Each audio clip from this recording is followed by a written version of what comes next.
Shalom keluarga damai yang terkasih di dalam Tuhan. Bagaimana kabarnya?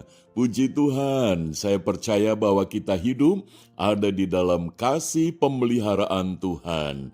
Kita berjumpa kembali di dalam Renungan Samas, Kamis 27 Februari 2025. Puji Tuhan, keluarga damai, mari kita menyiapkan hati untuk merenungkan firman Tuhan. Kita berdoa terlebih dahulu. Bapa Surgawi, kami mengucap syukur karena hidup kami ada di dalam kasih setiamu yang selalu baru Engkau nyatakan. Kami sebentar hendak merenungkan firman-Mu, kiranya Roh Kudus memberkati setiap kami. Di dalam nama Tuhan Yesus kami berdoa. Amin. Keluarga damai, tema yang akan kita renungkan bersama, Blessing in Disguise. Firman Tuhan terambil di dalam Filipi pasal yang keempat, ayat 13. Saya membacakan demikian. Segala hal dapat kutanggung di dalam Dia yang memberi kekuatan kepadaku. Demikian firman Tuhan. Keluarga damai, pada tahun 1989 ketika saya menjalani praktek pelayanan di sebuah gereja selama 2 bulan, ada pengalaman yang tidak baik menurut saya yang saya alami, yaitu saya diminta untuk melayani kedukaan di mana gereja tersebut ada kebiasaan jika jemaat yang meninggal, maka yang harus memandikan jenazah adalah pendetanya. Nah, pada saat itu pendetanya sedang cuti keluar kota. Maka saya yang harus menggantikan peran daripada pendeta itu, yaitu memandikan jenazah. Padahal hal yang paling menakutkan bagi saya adalah melihat orang yang sudah meninggal, yaitu melihat jenazah. Itulah yang paling saya takutkan. Namun pada saat itu saya harus menjalani karena itu pelayanan.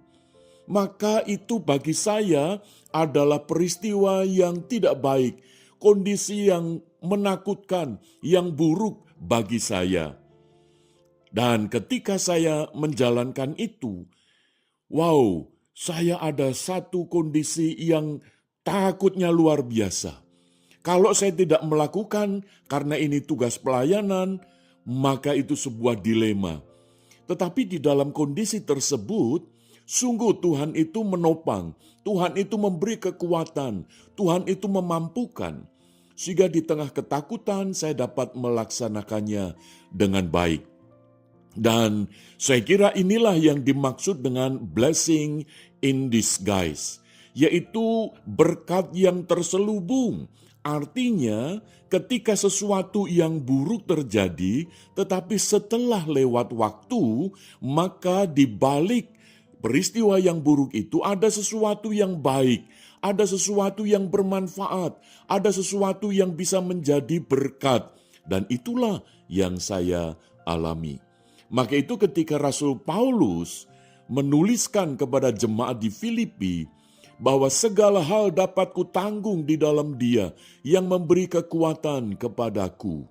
Rasul Paulus pun juga menghadapi berbagai macam kondisi yang buruk.